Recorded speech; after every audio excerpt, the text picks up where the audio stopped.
Good morning student, welcome to incredible Ashram. आज हम आपसे प्रणोदित दोलक का अधिकतम आयाम और उसकी अनुनादी आवृत्ति की बात करेंगे। उससे लास्ट लेक्चर में हमने देख लिया कि उसके लिए आपके पास फ्रिक्वेंसी क्या क्या आती है। उसके लिए हमने 3 कंडीशन देखी थी, लो, हाई और क्रिटिकल के लिए।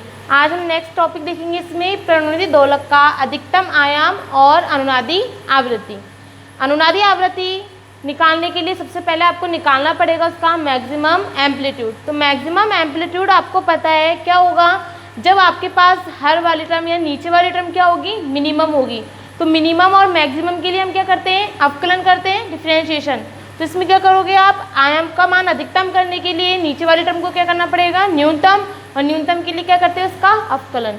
तो यहाँ पर देखो इक्वेशन फर्स्ट, इसके लिए आपको क्या करना पड़ेगा, omega not square omega square इसका whole square 4r square omega square, ये आपके पास क्या होने चाहिए, मिनिमम, न्यूनतम।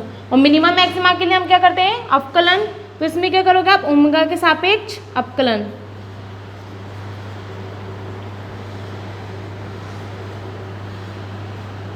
क्योंकि आपके पास ओमेगा क्या है, यहाँ पर ड्राइविंग फ्रीक्वेंसी जो क्या होती है आपके पास फोर्स के साथ साथ चेंज होती है, और ओमेगा नॉट है वो आपके पास क्या है, मैक्सिमम है।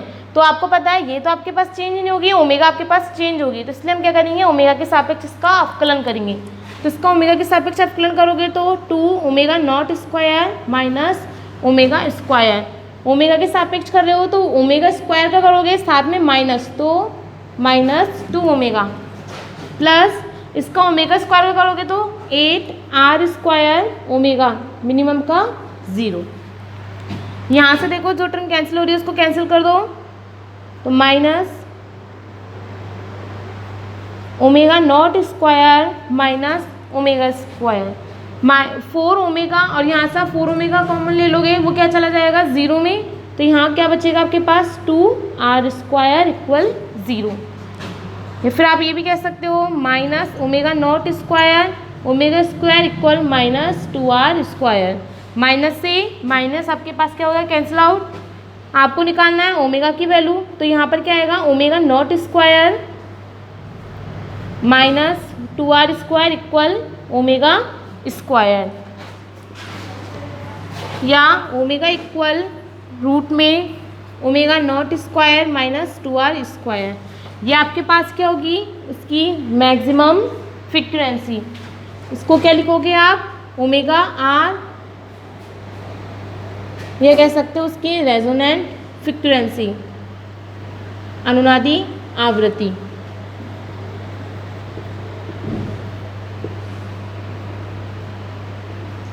तो आपके पास इसके लिए अनुनादी आवृत्ति क्या है, ओमेगा इक्वल रूट में omega not square -2r square. इसको रिप्रेजेंट करते हैं ओमेगा r से, जो आपको बताएगा अनुनादी आवृत्ति। अब आपको अनुनादी आवृत्ति पर क्या निकालना है, अधिकतम आयाम। तो आप क्या करोगे, omega equal omega r put करोगे, साथ में देखोगे उसका अधिकतम आयाम क्या आता है। समीकरण 1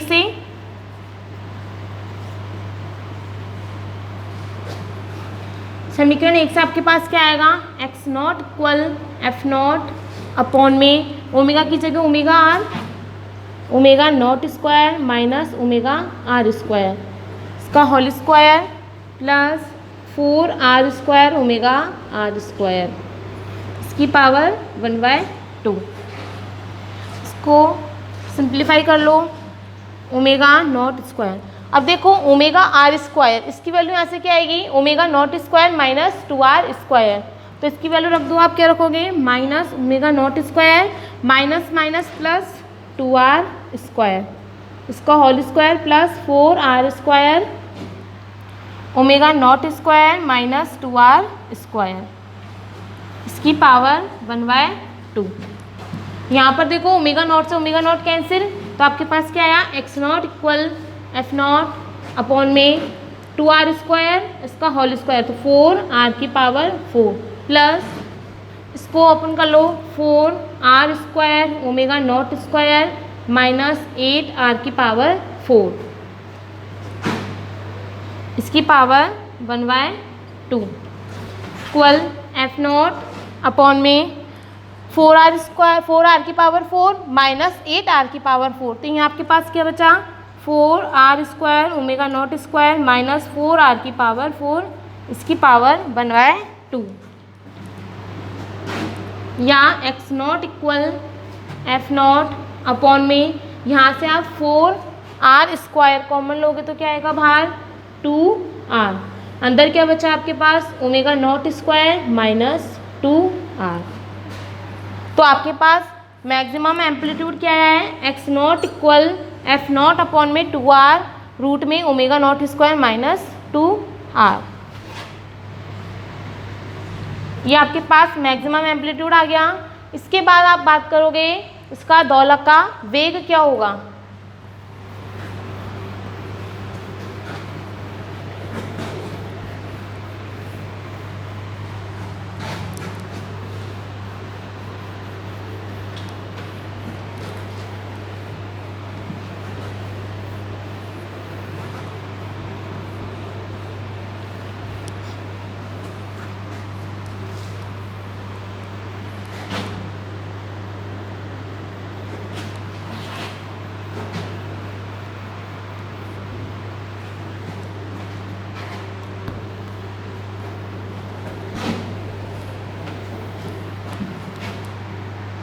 इसके बाद आता है प्रणोदित दोलक का वेग।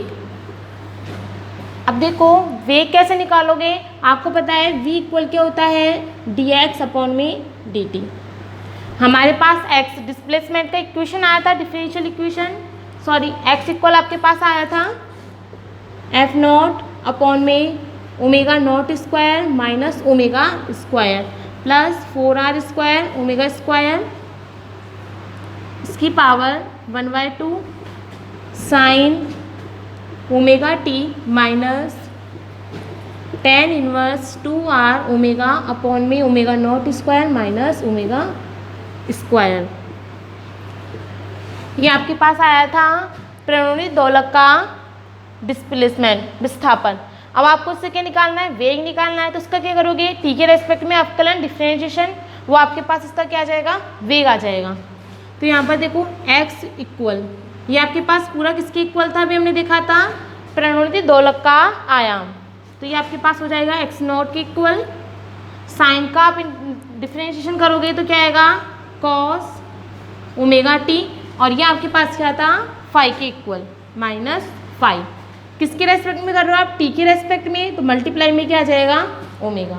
तो आपके पास प्रणोदित दोलक का वेग क्या है, x equal omega x not cos omega t minus five. Question number 3। इसके बाद यहाँ पर इसको क्या लिख सकते हो, x equal sorry dx upon में dt v के इक्वल, dx अपॉन में dt v। यह आपके पास क्या हो जाएगा, उसकी वेलोसिटी का क्या हो जाएगा मैक्सिमम एम्पलीट्यूड। तो इसको क्या लिखोगे v not cos omega t minus five. तो यहाँ v नॉट आपके पास क्या है ओमेगा x नॉट, ये आपके पास v नॉट के इक्वल है, या फिर हम कह सकते हैं v not equal omega x not की वैल्यू आपके पास क्या है f नॉट अपॉन में omega not square minus omega square इसका whole square plus 4r² omega square इसकी पावर 1/2। साथ में देखो आपके पास क्या है यहाँ पर ओमेगा, तो हम क्या करते हैं इस ओमेगा को नीचे ले जाते हैं, तो आपके पास क्या हो जाएगा f नॉट अपॉन में omega not square minus omega square upon में ओमेगा का होल स्क्वायर प्लस 4r² इसकी पावर 1/2। यहाँ पर देखो आप ये भी कर सकते हो कि ओमेगा स्क्वायर को अगर आप रूट में से बाहर लोगे तो बाहर ओमेगा निकल के आएगा, तो यहाँ पर आपके पास क्या बचेगा ओमेगा से ओमेगा कैंसिल हो जाएगा और अपॉन में आपके पास ओमेगा आ जाएगा। ठीक है, अब यहाँ पर देखो अभी हमने लास्ट लेक्चर में डिस्कस किया था कैपिटल F नॉट अपॉन में m, ये किसके इक्वल होता है स्मॉल f नॉट के। तो यहाँ पर आप स्मॉल f नॉट को क्या लिख सकते हो कैपिटल F नॉट अपॉन में m अपॉन में omega not square minus omega का होल स्क्वायर प्लस 4r² इसकी पावर 1/2। अगर हम चाहते हैं यहाँ पर आपको क्या मिले उसका मैक्सिमम एम्पलीट्यूड मिले, किसका वेलोसिटी का, तो यहाँ से मैक्सिमम एम्पलीट्यूड निकालने के लिए क्या करोगे, इसके जो भी हर में जो भी टर्म है वो क्या होनी चाहिए, मिनिमम होनी चाहिए। और वही सेम मेथड मिनिमा और मैक्सिमा के लिए क्या करते हैं, हम उसका अवकलन करते हैं। तो यहाँ पर देखो मैक्सिमम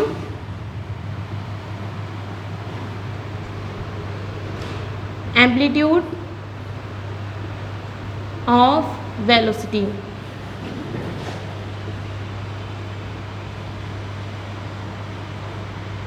वेग का अधिकतम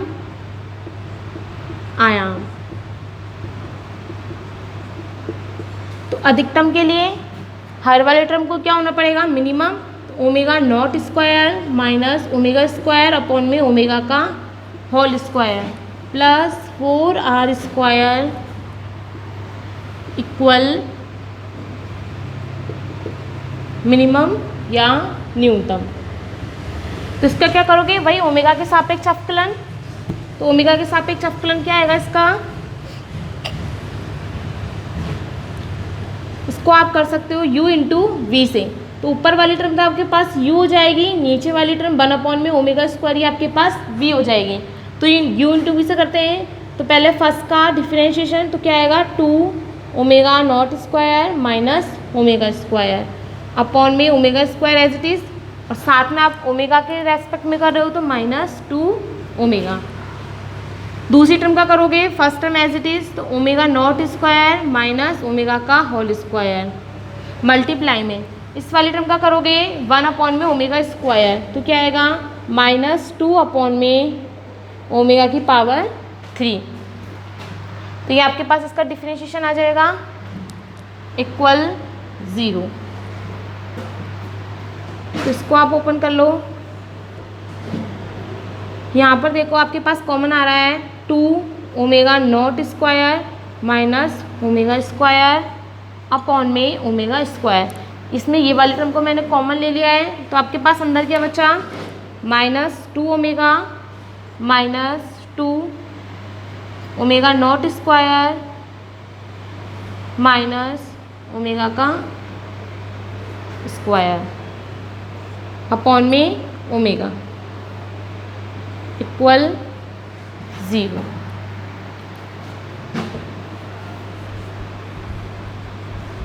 या फिर इस टर्म को एज इट इज़, इसमें आप एलसीएम लोगे तो -2 omega square minus omega not square plus 2 omega square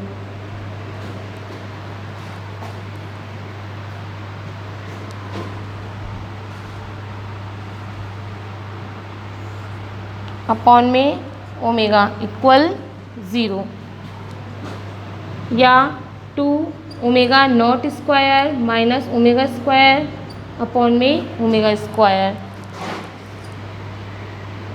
यहाँ पर देखो आपके पास क्या बच रहा है अंदर, -2 ओमेगा नॉट स्क्वायर अपॉन में ओमेगा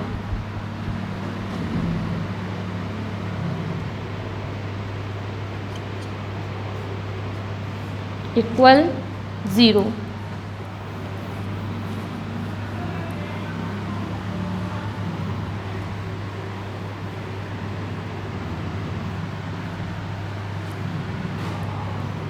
या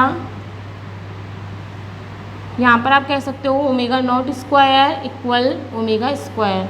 बाकी की टर्म आपकी किस में चल जाएगी, 0 में। तो आपके पास क्या बचा, यहाँ पर omega equal omega naught.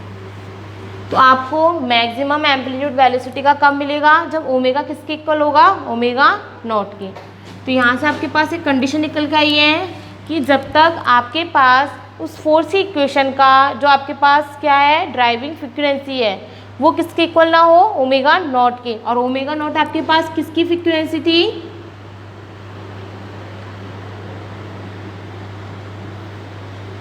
Frequency of maximum velocity. ये आपके पास क्या है, मैक्सिमम वेलोसिटी की फ्रीक्वेंसी है, या कह सकते हो फंडामेंटल फ्रीक्वेंसी, फंडामेंटल फ्रीक्वेंसी। और ये आपके पास क्या है, ड्राइविंग फ्रीक्वेंसी। ड्राइविंग फ्रीक्वेंसी जो भी आपने फोर्स अप्लाई किया था, F equal F0 sine omega T. तो यहाँ पर जो आपके पास ओमेगा था वो क्या थी, ड्राइविंग फ्रीक्वेंसी, जो भी फोर्स आप अप्लाई कर रहे थे। तो आपको मैक्सिमम वेलोसिटी का एम्पलीट्यूड कब मिलेगा, जब ओमेगा क्या होगा, ओमेगा नॉट के इक्वल होगा। तभी हम कह सकते हैं कि ड्राइविंग ऑक्सीलेटर के लिए जो आपके पास मैक्सिमम एम्पलीट्यूड होगा वो क्या होगा, ओमेगा नॉट के इक्वल होगा। इसके बाद आपके पास बात आती है इसकी एनर्जी की। तो इसके बाद हम नेक्स्ट लेक्चर में डिस्कस करेंगे कि पेरणुरी दोलक की कुल ऊर्जा का मान क्या होता है। Thanks for watching. अगर आपको वीडियो अच्छा लगा तो लाइक कमेंट शेयर ज़रूर कीजिए।